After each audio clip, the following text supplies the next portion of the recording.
Terry Miller is the founder of Eight360, a company that's building the future of immersive virtual reality simulation out of Petone. He joins me now to talk about his journey into entrepreneurship and what the future holds for him and his business. Hi, Terry. Hey, how's it going? Yeah, really good. Thanks for joining me. First of all, I wanted you to give me a bit of the elevator pitch, a description of what Eight360 actually does. Eight360 is engineering reality. Over the last 7 years, we've developed the Nova, which is a world-unique virtual reality motion simulator platform.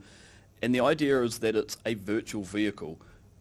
You climb in, you put on the VR goggles, and it's able to actually put you in the driver's seat of a truck, of a plane, of a submarine, and give you the experience of actually being there with that full motion so that you can get all the skills of how to handle it and operate it safely.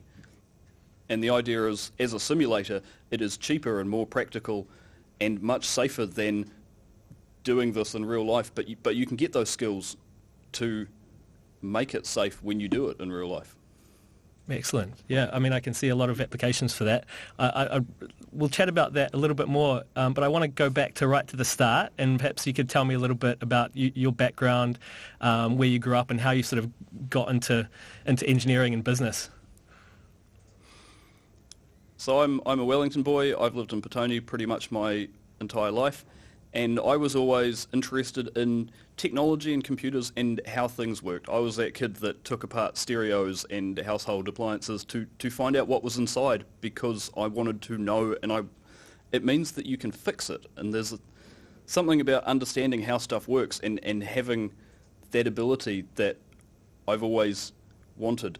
So I didn't really know what I wanted to do at school. I ended up studying engineering because it seemed interesting at the time and I couldn't think of a better idea. And I studied electronics and computer systems engineering because it was the computers and the technology that I was interested in learning more about. When I left university, I didn't really have a specific job in mind. I just kind of looked for R&D roles because I figured R&D, research and development, is you get to play with all of the cool tech and build things out of it and try things out. And that was always my passion, was just exploring what is possible with these things. Yeah. And did you ever think at that stage that you'd be sort of starting your own business? Did you have a view of what entrepreneurship was, or it just sort of you fell into it? A lot of this is by accident. As an engineer, I like solving the problems and playing with the technology, and I actually kind of actively avoided the business side. That was not my interest, and I tried to stay away from it. Eight360 it started off building this Nova platform. It was a hobby project on evenings and weekends, just trying to build something cool, a crazy contraption, just to see if we could. But we built something that was cooler than we thought it worked better than we thought it would. And so we kind of accidentally created this thing that we felt like we needed to actually try to turn into a real product, to try to make something out of it. And so it turned into a startup by accident. I ended up quitting my job and never getting another one, kind of by accident. So I ended up full-time. And then when the original CEO left, I ended up becoming the CEO of the company, somewhat by accident. So all of this was not really planned. I described the company as a hobby project that got out of hand. Excellent. Just going back to, I suppose, what first captured you about VR, or were you perhaps dabbling in a lot of different things, and this was the one, as you say, that kind of accidentally blossomed? I was never into VR specifically. I was just kind of interested in all of the technology.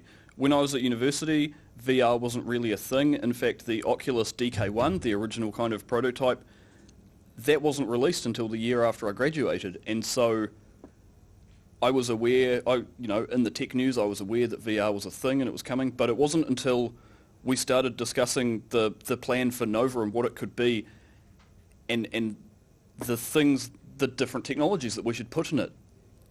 And immediately, virtual reality was something that we had to have because it was so obvious to me that it was going to change how simulations worked and how it was done. And, you know, again, the technology didn't exist yet. You couldn't get those products in New Zealand. The Oculus Rift CV1, the release version, wasn't released until a year or two after we started the company.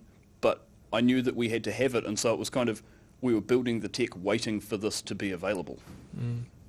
Okay. And so you mentioned sort of the accidental nature of going to the business side. It was something you kind of avoided. But now, you know, with several years of business experience under your belt, are there some lessons that you learned perhaps from your childhood or from your university or your engineering sort of background that have sort of helped you in entrepreneurship? Yeah, I mean, my father was always a very do-it-yourself kind of guy. You know, when the washing machine broke, instead of buying a new one or paying someone who actually knew what they were doing, he would try to fix it himself. And I think that's really summed up, you know, the founder mentality and what you have to do, because there is no one else to do things. You have to do everything yourself. And if you don't know how to do it, you have to work it out. But I also remember, and I've always kind of seen this, the flip side of how things change. You know, when I was at school, you'd ask, why do I have to learn my times tables? And the teacher would say, oh, well, because you're not going to be walking around with a calculator in your pocket the whole time, which hasn't aged well. Or, you know, doing homework assignments, and you had to go to the library and look up information in books that were 10 or 20 years out of date because Wikipedia wasn't a reliable source of information. And it's really interesting how technology and how mindsets change over time. Yeah.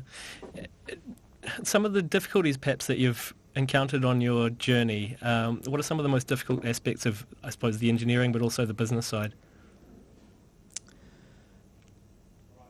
Building something that no one else has ever done yet.